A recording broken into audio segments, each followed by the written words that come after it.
Modi's 3.0 first budget has been tabled by the Finance Minister Nirmala Sitharaman. She's unveiled significant allocation of 1.48 lakh crores for education, for employment and skill development in Budget 2024. As part of Prime Minister's comprehensive package, 5 innovative schemes will also be launched to drive employment, skills and various opportunities for a staggering 4.1 crore young individuals over the course of the next 5 years, paving a way for their brighter future.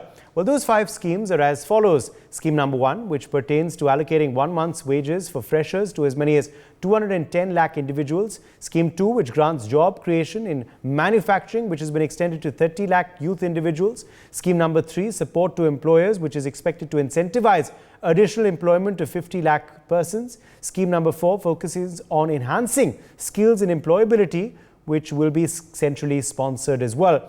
Now, this is expected to benefit 20 lakh youth over 5 years. Finally, scheme number 5, which opens up internship schemes to across 500 top companies. This scheme will benefit as many as 1 crore freshers. Well, we're certainly hoping that these schemes will further boost employment and employability as well. Joining us on the broadcast to decode this and the other takeaways of the Union Budget is a special panel. We have Kamal Bali, President and MD Volvo India, joining us live. Dr. Jayajit Bhattacharya, President CDEPR, is also live with us.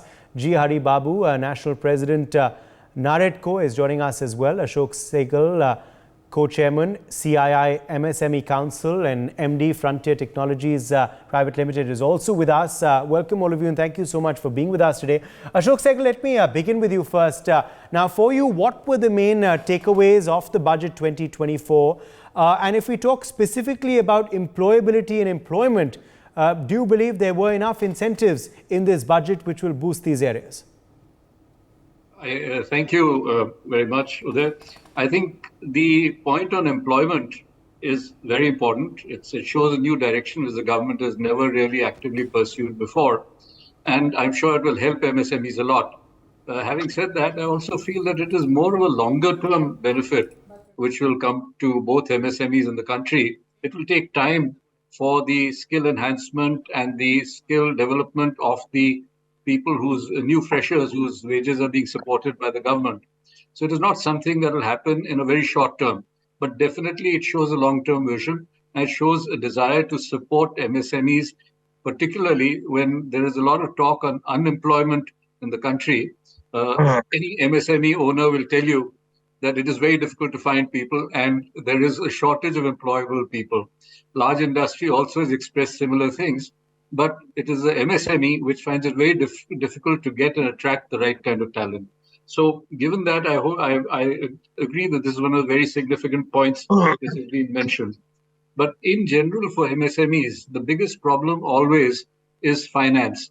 And a number of steps which have been outlined for finance in this budget definitely need to be given due credit to the FM for doing this. Yes, also... Would you like me to elaborate? Sorry? Yes, absolutely. I'd like you to elaborate on the MSME factor because, of course, that's a council that you chair for CII as well, co-chair for CII as well.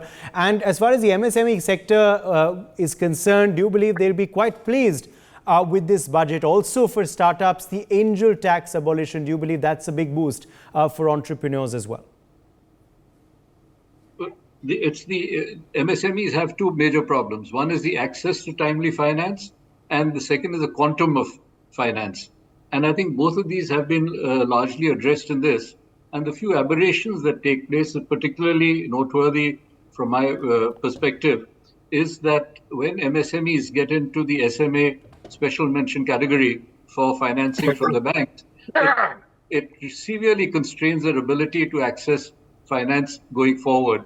Even if they avoid becoming an NPA, of course, if they become an NPA, the consequences are very, very dire, and they find it very difficult to shake off that tag.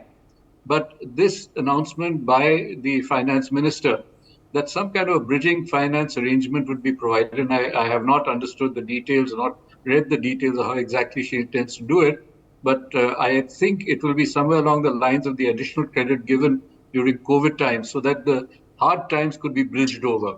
So some kind of bridging finance to MSME, which is running into financial problems, but has good probability of improving and becoming healthy going forward, and to support it in its hour of need and help it to get through that difficult period. I think that is very, very important and will be very welcome by most MSMEs.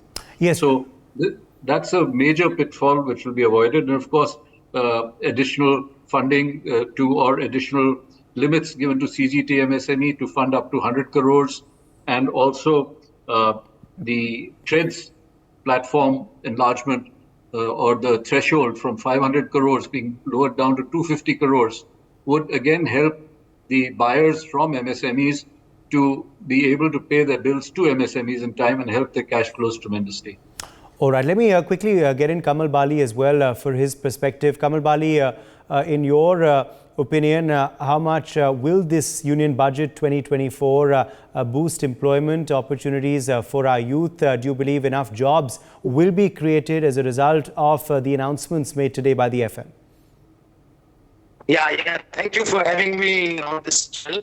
Yeah, I think first of all, I would completely agree. Kamal Bali, I'm afraid we are having some technical trouble with your connection. I will just try and bring you back in just a second once we correct your connection. But G. Hari Babu, why don't you take that? Jobs and jobs. That's something, of course, that we do require in the country for our youth. How many jobs will be generated as a result of today's budget? And also, as far as the employability of the youth is concerned, do you believe the skilling schemes talked about in today's budget will certainly help in that direction? Yes, sir. So, skilling, actually, NAREDCO has done 2023 skilling of nearly about 45,000 people in our construction industry. And after skilling, every developer felt very happy about the masonry skilling and carpentry skilling, rod bending, centering people, all these people. Now in this budget again, it was closed for 1 year. 2024, it is not, no skilling was taken place, no budget was allocated. But now again, our finance minister has allocated 2 lakh crores for the skilling and youth. So this will make the Indian labor force into skilled people, and unskilled people become the skilled people. And one good thing is, by our productivity increase because of the skilling. Another thing is new job opportunities from various countries, not only looking for India. These people can go to various countries, like Israel is looking for the skilling people, and Abu Dhabi and Saudi Arabia today are looking for the skilled people. So the skilling is always makes entire Indian people as skilled labor, and the empowerment opportunities can go not only India, worldwide. So skilling is very essential and very important in our sector, particularly in the construction sector. Yes. As far as now your sector is concerned and real estate overall is concerned, what was the outlook and how pleased are you with today's budget for your sector? Sir, we asked for the various concessions, but of course, some are monetary benefit to the customers, some benefits to our builders. Of course, nothing is considered in this budget, but Section 112, particularly this long-term capital gains, instead of course, they removed the indexation, but they reduced from 20% to 12.5%. And many of the states, particularly if you look at our Telangana and Andhra Pradesh and all these places, 20 years back, somebody purchased a property, he doesn't want to sell it because high taxation of 27% previous one. Now the taxation, including the surcharge and the 4% to this one, is coming only 15%. So with the 15% of the taxation, people can sell a large quantities of lands to the developers. And one more thing, because the tax is low, the landlords always now want to encash everything in the complete white money. So that is good for country. The transactions in the real estate will be taking place now completely in white transactions because the tax is very low. So this one good thing is our builders also very comfortable, and banks will come forward to give the loans also for this type of land availability. And looking at this, 20 years back, somebody purchased in Hyderabad with 5 lakhs of worth of land. Today is almost like 5 crores. So comparatively, that means 495 crores in the 20 years. The indexation may be continue up to 25 lakhs, but still the gap is huge. And 4.75 crores profit of the long-term gain, we are now only paying 15%. That is very good for the real estate, I'm telling today, some people may be feeling that indexation is removed, but long term, this is a wonderful benefit. So I'm expecting land availability will increase, the transactions becomes more of either highest level of transparency will be there, and we are very comfortable. Yes, no doubt. Second thing is regarding the Pradhan Mantri Awas Yojana 3 crores Yes. houses. And that also makes our industry much, much better for the affordable housing. So lot of opportunities we are going to create in the affordable housing with this Pradhan Mantri Awas Yojana, and that will be another milestone step. Third thing is, of course, in coming to the Yes. Andhra Pradesh and Okay, I'll come back to you. I'll come back to you, G. Hari Babu. Let me get in the others. I believe Kamal Bali is back with us. Kamal Bali, yes, we had lost you earlier. Please do go ahead. You were telling us about your take on the budget and in particular the employment generation aspect of it. Yeah, I think this is a very, I would like to say that it's a very inclusive, very thoughtful and a very pragmatic budget, especially when it comes to aspects like employment and skilling. And this is going to help the manufacturing sector a big time. And manufacturing sector is one of the biggest imperatives for the country, because if you look at our share in the GDP, typically is about 15 to 16% is what is manufacturing, and the needle hasn't moved much in the last 20 years, despite many initiatives. So manufacturing needs to really move up to about 25% of our GDP. And I think for this, many steps, just like the MSMEs, the internships, something very similar to what Germany does. I think these are some very, very important, I would say, landmark steps. And as Ashok rightly said, these are going to have long-term impact. You won't see the outcome in just 1 year. This is the right thing to do. Internships, supporting the companies, supporting the academic institutions. So all of that, I think, to my mind, this is going to really give a big fillip to manufacturing. So because if you look at the challenges and the obstacles which MSMEs and other companies face in manufacturing, it is the mismatch between the jobs and the skilling. So I think that is one which, the other is the credit availability. The third is technology. The fourth is R&D. So I think one by one, if all these imperatives are addressed, India can really become can become pretty big in the global value chains. So I think this is very, so therefore we would like to compliment the FM for taking a very pragmatic step when it comes to manufacturing, skilling and job creation. And this is going to have a multiplier effect on employment, obviously. And this will also give a virtuous effect, virtuous cycle of growth in the manufacturing sector. Okay. What about now the automobile sector that you're a part of? How pleased were you with the budget's outlook for your sector? And what was in the budget for the auto sector as a whole, including, of course, EVs? Yeah, I think two things. So the automotive sector is going through a tremendous transformation. Two important things are happening in the automotive sector. One is the energy transition. So we are moving from typically a diesel or a petrol engine to a electric vehicle or a hydrogen fired engine or a hydrogen fuel cell engine. So we are moving into a completely different fuel. So I think energy transition is very, very crucial. So government is trying to address some of the energy transition issues as well in this budget.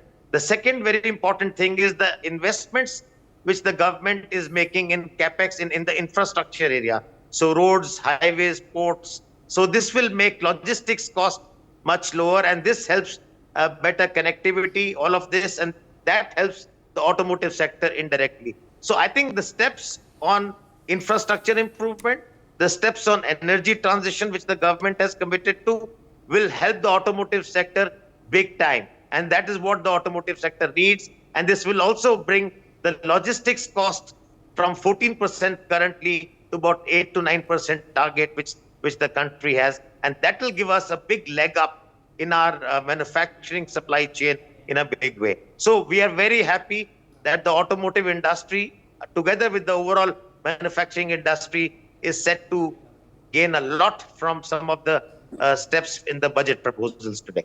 Yes, Dr. Jayajit Bhattacharya also with us now, President CDPR. Let me quickly draw you in here, Dr. Bhattacharya, on on the job creation aspect of the budget. How many jobs do you believe will come, out of the announcements made today? And as far as, of course, these schemes are concerned, what stood out for you? Was the internship scheme a game changer, possibly? Do you believe these incentives that will be given to companies that do take in these first-time employees, is that a step in the right direction? Do you believe, of course, the support for employees is something that was needed for creating, of course, growth, but also upskilling the youth and generating employment opportunities for the unemployed as well? So, there is no one single magic bullet to create jobs. That's a problem that all economies globally are facing. But I'm glad that the government has taken the bull by the horn and is looking at very seriously at creating actual jobs. What I mean by that is that there is a lot of initiative from the government to also create employment through self-employment mechanisms such as the Mudra loan and so on. But I'll not go into that aspect. I think this is an extremely good measure of ensuring that jobs are formalized, because there were jobs, they were not getting formalized.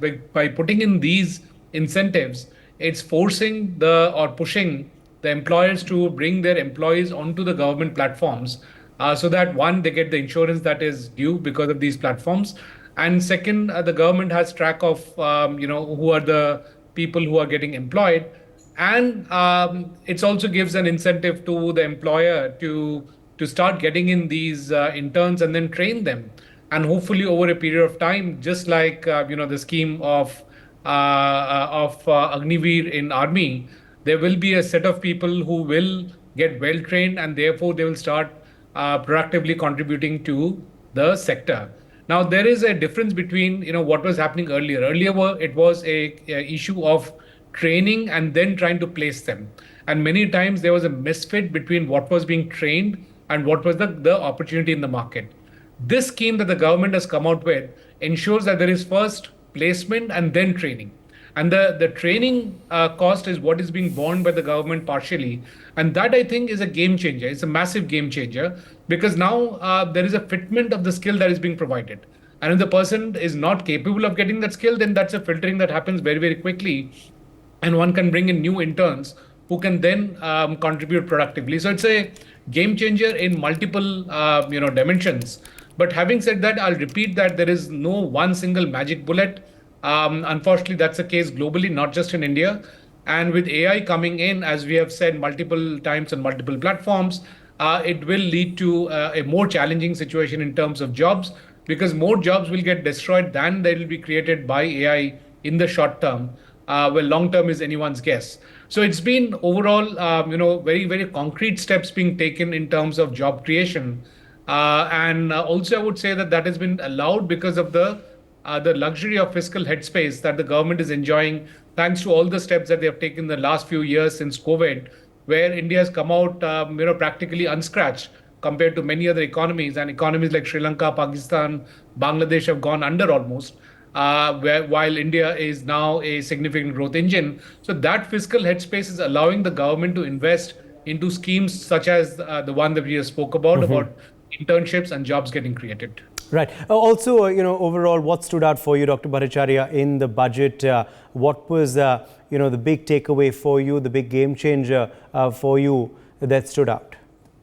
Every year I've been coming to your channel on budget and talking about two big misses, which is one about climate change and second about pollution. I'm glad that climate change has been addressed very significantly in this budget, including climate resilient varieties of seeds, including funding for climate change in Assam, Himachal, Uttarakhand, completing the Polavaram irrigation project in Andhra Pradesh. I think the government is now very, very serious about climate change, and that is very, very heartening. I think that really stood out.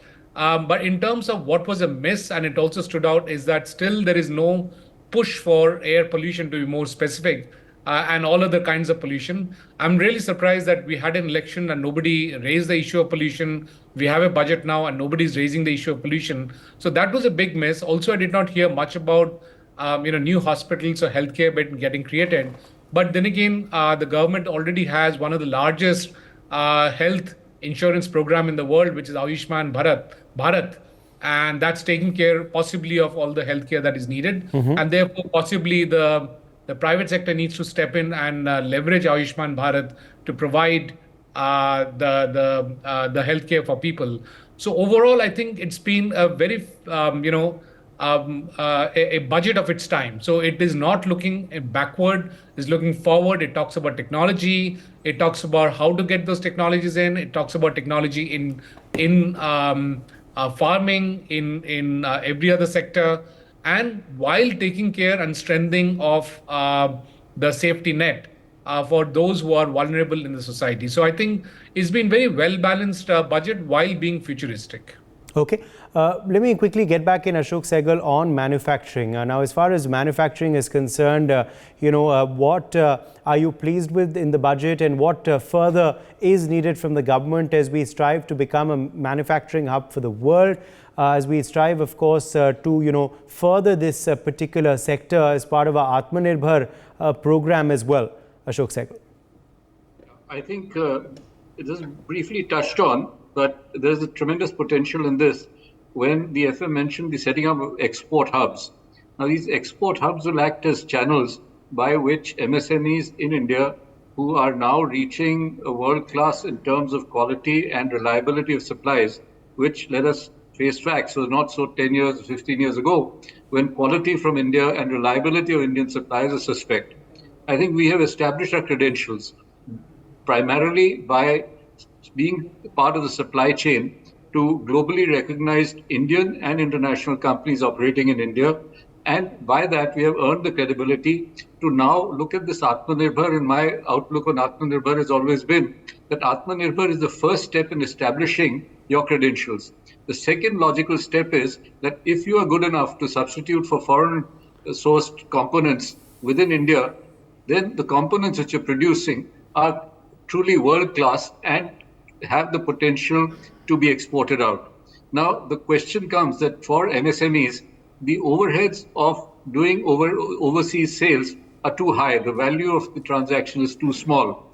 And setting up export hubs, leveraging internet, doing things like ONDC and doing e-marketing, these will keep the marketing costs in check and yet enable international business by SMEs.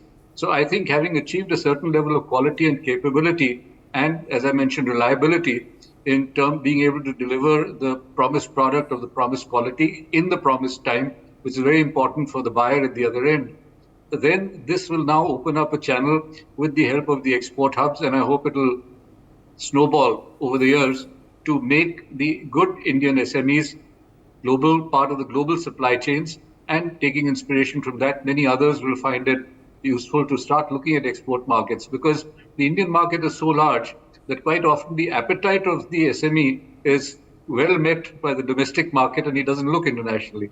So I think that could be something that can change and should change. Okay. Nasir Salim also joins us now, MD Flexi Capital. Nasir, a lot in the budget for, of course, employment generation and increasing employability as well. Adequate steps taken in this direction, Nasir, according to you? Good evening, Uday. Thank you very much for having me on your show.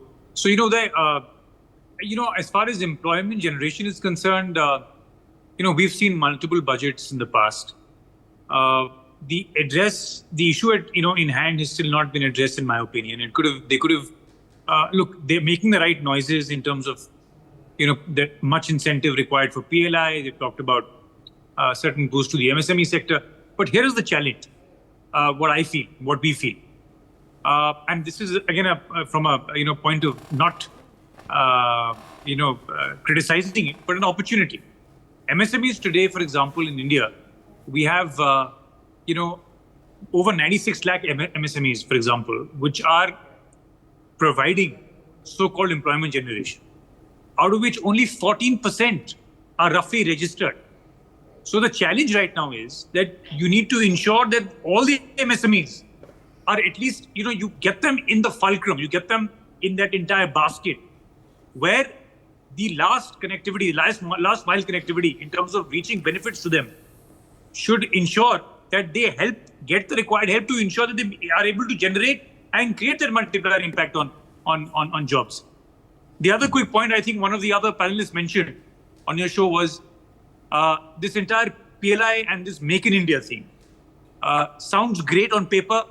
Has it been executed is our question. Responsibly, we want to ask, 13% of manufacturing is the contribution of manufacturing to GDP, as far as India is concerned at the moment. The number was 25% set forth when the target was taken.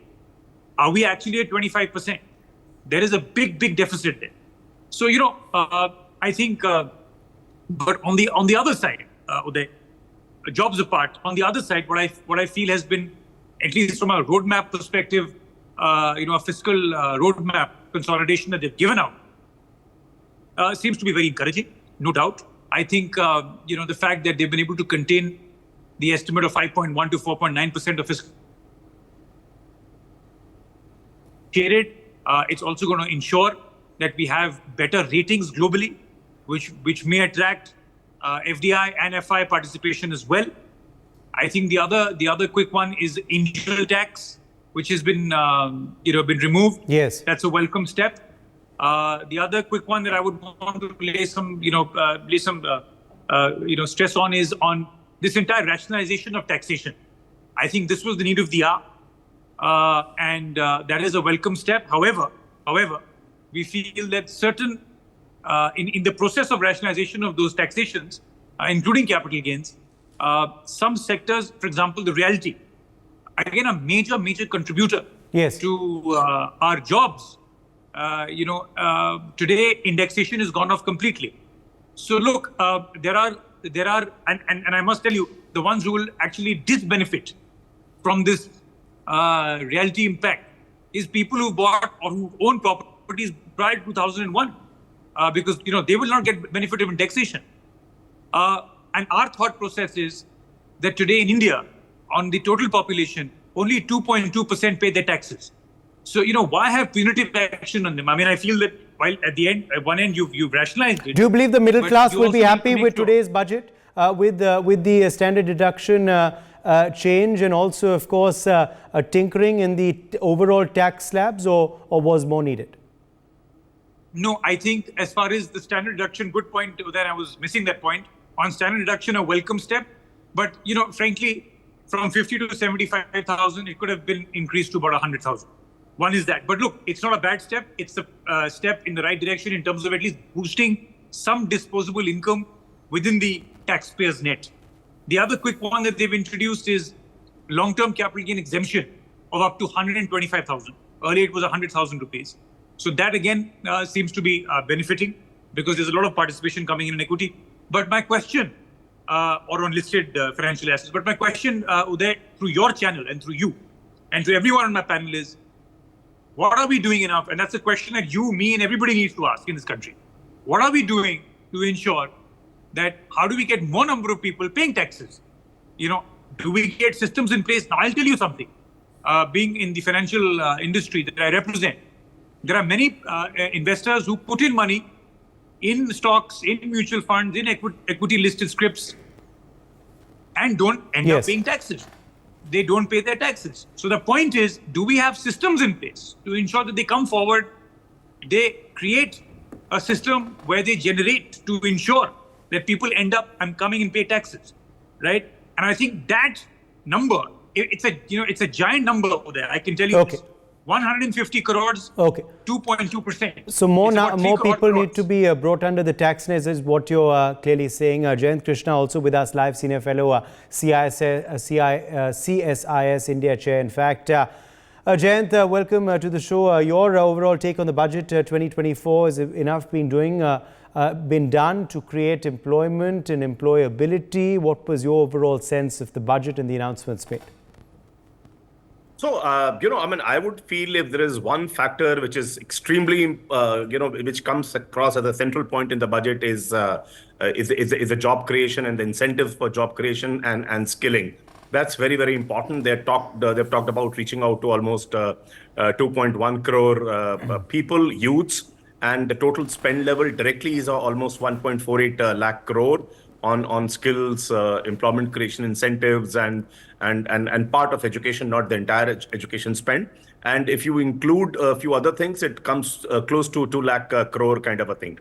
So I think first time, apprenticeship was always under the government fold. But if you look at internship, for the first time, government has come into the space called internship, and they've directly tried to incentivize. Because in India, no matter how much of training workshops, skilling workshops or skilling schools you set up, but there's no substitute to soiling your hands on the shop floor or in the office space and learning the hard way. So I think that for the first time, government has brought internship under its fold, and they're talking about the internship cost in terms of training and all to be borne by the 500 corporates that they've talked about. But they are incentivizing the interns, to an extent of 5,000 rupees per month of internship, and also a 6,000 rupees as a one-time payment, because many internships require relocation and things like that. So I think that's something very good, and they're talking about 1 crore people getting benefited under internship, over and above apprenticeship, over and above all other skill development programs, over a period of 5 years. So this is encouraging, and in several other TV shows and in some op-eds I had written about it that there should be incentives for job creation. For more such videos, subscribe to the NewsX YouTube channel, hit the bell icon.